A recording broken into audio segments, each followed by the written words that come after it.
Part 6. On Wednesday I started as agreed, taking with me a valise full of simple necessities and scientific data, including the hideous phonograph record, the Kodak prints, and the entire file of Akeley's correspondence. As requested, I told no one where I was going, for I could see that the matter demanded utmost privacy, even allowing for its favorable turns. The thought of actual mental contact with alien outside entities was stupefying enough to my trained and somewhat prepared mind, and this being so, what might one think of its effect on the vast masses of uninformed laymen? I do not know whether dread or adventurous expectancy was uppermost in me as I changed trains at Boston and began the long westward run out of familiar regions into those I knew less thoroughly. Walton, Concord, Ayer, Fitchburg, Gardner, Athol. My train reached Greenfield 7 minutes late, but the northbound connecting express had been held. Transferring in haste, I felt a curious breathlessness as the cars rumbled on through the early afternoon sunlight into territories I had always read of, but had never actually visited. I knew I was entering an altogether old-fashioned and more primitive New England than the mechanized, urbanized coastal and southern areas where all my life had been spent. An unspoiled, ancestral New England without the foreigners and factory smoke and billboards and concrete roads of the sections which modernity had touched. There could be odd survivals of that continuous native lives whose deep roots make it one authentic outgrowth of the landscape. The continuous native life which keeps alive strange ancient memories and fertilizes the soil for shadowy, marvelous, and seldom mentioned beliefs.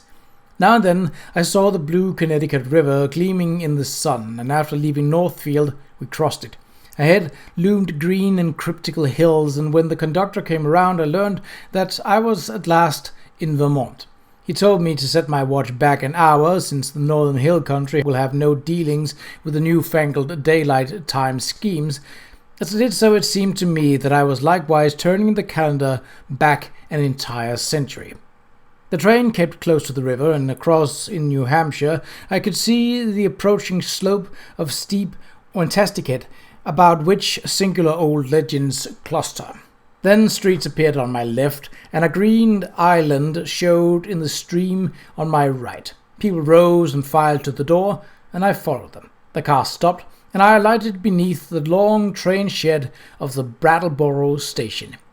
Looking over the line of waiting motors, I hesitated a moment to see which one might turn out the Akeley Ford, but my identity was divined before I could take the initiative. And yet it was clearly not Akeley himself who advanced to meet me with an outstretched hand and a mellowly phrased query as to whether I was indeed Mr. Albert N. Wilmarth of Arkham. This man bore no resemblance to the bearded, grizzled Akeley of the snapshot, but was a younger, more urbane fat person, fashionably dressed and wearing only a small, dark mustache. His cultivated voice held an odd and almost disturbing hint of vague familiarity, though I could not definitely place it in my memory. As I surveyed him, I heard him explaining that he was a friend of my prospective host's who had come down from Townsend in his stead. Akeley, he declared, had suffered a sudden attack of some asthmatic trouble and did not feel equal to making a trip in the outdoor air. It was not serious, however, and there was to be no change in plans regarding my visit. I could not make out just how much this Mr. Noyes, as he announced himself, knew of Akeley's researches and discoveries, though it seemed to me that his casual manner stamped him as a comparative outsider. Remembering what a hermit Akeley had been, I was a trifle surprised at the ready availability of such a friend, but did not let my puzzlement deter me from entering the motor to which he gestured me. It was not the small ancient car I had expected for Akeley's description, but a large, immaculate specimen of recent pattern, apparently Noyes' own, and bearing Massachusetts license plates with the amusing scared codfish device of that year. My guide, I concluded, must be a summer transient in the Townsend region. Noyes climbed into the car beside me and started it at once. I was glad that he did not overflow with conversation, for some peculiar atmospheric tendency made me feel disinclined to talk. The town seemed very attractive in the afternoon sunlight as we swept up an incline and turned to the right into the main street. It drowsed like the older New England cities which one remembers from boyhood, and something in the collocation of roofs and steeples and chimneys and brick walls formed contours touching deep vital strings of ancestral emotion. I could tell that I was at the gateway of a region half bewitched through the piling up of unbroken time accumulations, a region where old strange things had had a chance to grow and linger because they have never been stirred up. As we passed out of Brattleboro, my sense of constraint and foreboding increased for a vague quality in the hill-crowded countryside, with its towering, threatening, close-pressing green and granite slopes hinted at obscure secrets and immemorial survivals which might or might not be hostile to mankind. For a time our course followed the broad, shallow river which flowed down from the unknown hills in the north, and I shivered when my companion told me it was the West River. It was in this stream, I recalled from newspaper items, that one of the morbid crab-like beings had been seen floating after the flood. Gradually the country around us grew wilder and more deserted. Archaic-covered bridges lingered fearsomely out of the past in pockets of the hills, and the half-abandoned railway track paralleling the river seemed to exhale a nebulous visible air of desolation. There were awesome sweeps of vivid valley where great cliffs rose, New England's virgin granite showing grey and austere through the verdure of the scaled crests. There were gorges where untamed streams leaped, bearing down toward the river the unimagined secrets of 1,000 pathless peaks. Branching away now and then, there were narrow, half-concealed roads that bore their way through solid, luxuriant masses of forest among whose primal trees whole armies of elemental spirits might well lurk. As I saw these, I thought of how Akeley had been molested by unseen agencies of his drives along this very route, and did not wonder that such things could be. The quaint, slightly village of Newfane, reached in less than an hour, was a last link with that world which man can definitely call his own by virtue of conquest and complete occupancy. After that, we cast off all allegiance to immediate, tangible, and time-touched things, and entered a fantastic world of hushed unreality, in which the narrow ribbon-like road rose and fell and curved with an almost sentient and purposeful caprice amidst the tenantless green peaks and half-deserted valleys. Except for the sound of the motor and the faint stir of the few lonely farms we passed at infrequent intervals, the only thing that reached my ears was the gurgling, insidious trickle of strange waters from numberless hidden fountains in the shadowy woods. The nearness and intimacy of the dwarfed, domed hills now became veritably breathtaking. Their steepness and abruptness were even greater than I had imagined from hearsay, and suggesting nothing in common with the prosaic objective world we know.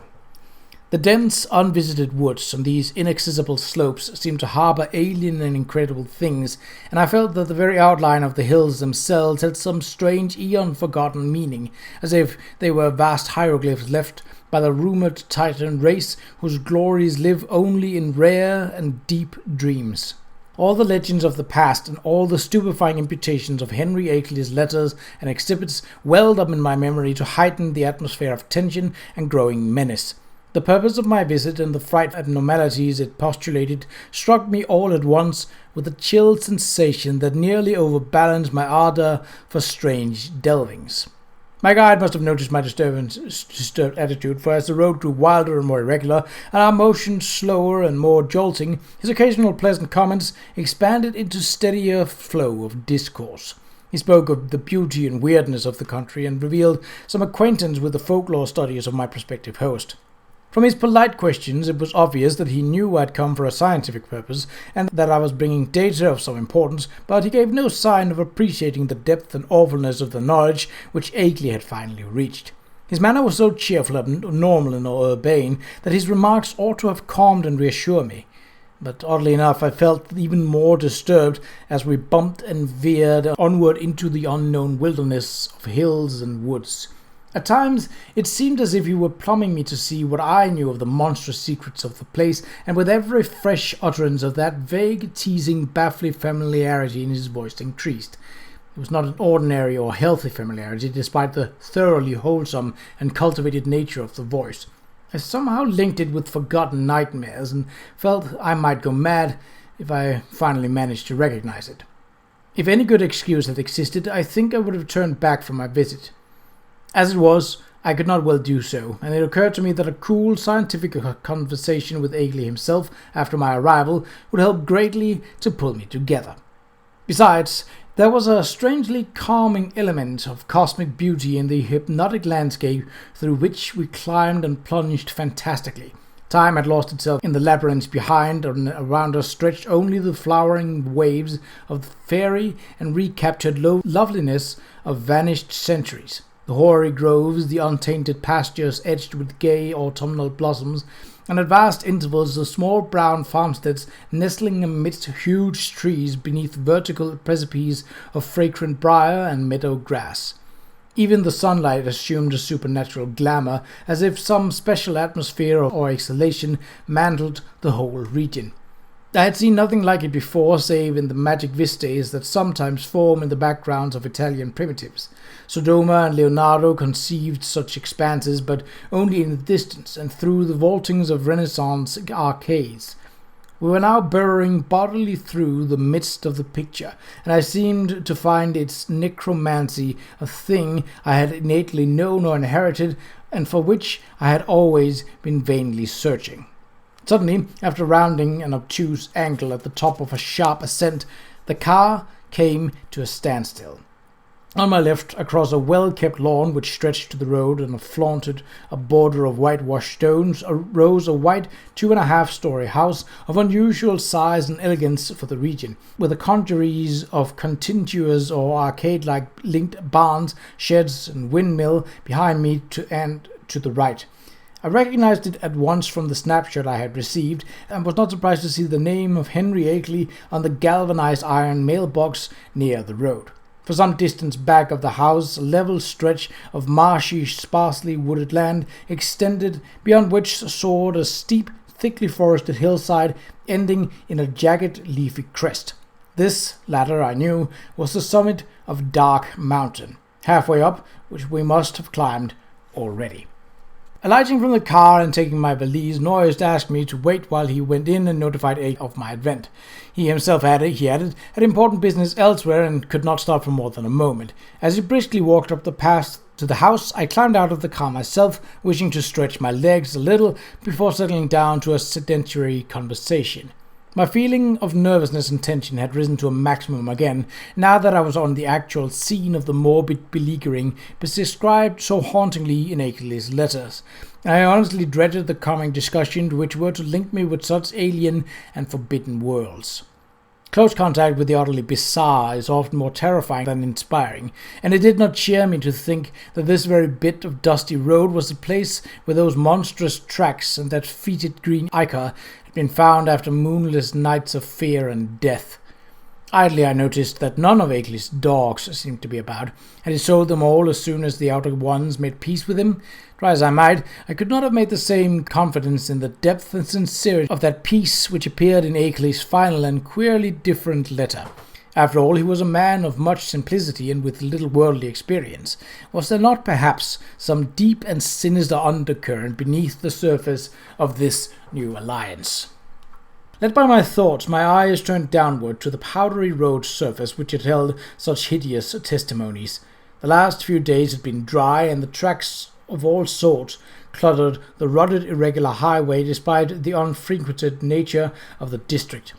With a vague curiosity I began to trace the outline of some of the heterogeneous impressions, trying meanwhile to curb the flights of macabre fancy which the place and its memories suggested of.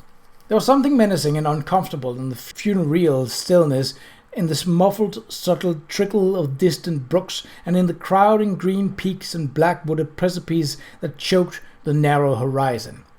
And then an image shot into my consciousness which made those vague menaces and flights of fancy seem mild and insignificant indeed. I have said that I was scanning the miscellaneous prints in the road with a kind of idle curiosity, but all at once that curiosity was shockingly snuffed out by a sudden paralyzing gust of active terror. For though the dust tracks were in general confused and overlapping, and unlikely to arrest any casual gaze, my restless vision had caught certain details near the spot where the path to the house joined the highway, and had recognized beyond doubt or hope the frightful significance of those details. It was not for nothing, at last, that I had pored for hours over the Kodak views of the Outer One's claw prints which Akeley had sent. Too well did I know the marks of those loathsome nippers and that hint of ambiguous direction which stamped the horrors as no creature of this planet. No chance has been left me for merciful mistake. Here, indeed, in objective form, before my eyes, and surely made not many hours ago, were at least 3 marks which stood blasphemously among the surprising plethora of blurred footprints leading to and from the Akeley farmhouse. They were the hellish tracks of the living fungi from Yugoth. I pulled myself together in time to stifle a scream. After all, what more was there than I might have expected, assuming that I had really believed Akeley's letters? He had spoken of making peace with the things. Why, then, was it strange that some of them had visited his house? But the terror was stronger than the reassurance. Could any man be expected to look unmoved for the first time upon claw marks of animate beings from outer depths of space? Just then I saw Noise emerge from the door and approach with a brisk step. I must, I reflected, keep command of myself, for the chances were that this genial friend knew nothing of Akeley's profoundest and most stupendous probings into the forbidden. Akeley, Norris hastened to inform me, was glad and ready to see me, although his sudden attack of asthma would prevent him from being a very competent host for a day or two. These spells hit him hard when they came, and were always accompanied by a debilitating fever and general weakness. He never was good for much while they lasted, had to talk in a whisper, and was very clumsy and feeble in getting about. His feet and ankles swelled too, so that he had to bandage them like a gouty old beef-eater. Today he was in a rather bad shape, so I would have to attend very largely to my own needs, but he was none the less eager for conversation. I would find him in the study at the left of the front hall, the room where the blinds were shut. He had to keep sunlight out when he was ill, for his eyes were very sensitive. As Noise bade me adieu and rode off northward in his car, I began to walk slowly toward the house. The door had been left ajar for me, but before approaching and entering I cast a searching glance around the whole place, trying to decide what had struck me so intangibly queer about it. The barns and sheds looked trimly prosaic enough, and I noticed Akeley's battered fort in its capacious, unguarded shelter. Then the secret of the queerness reached me. It was the total silence. Ordinarily a farm is at least moderately murmurous from its various kinds of livestock, but here all signs of life were missing. What of the hens and the dogs? The cows, of which Akeley had said he possessed several, might conceivably be put out to pasture, and the dogs might have possibly been sold, but the absence of any trace of cackling or grunting was truly singular. I did not pause long on the path, but resolutely entered the open house door and closed it behind me.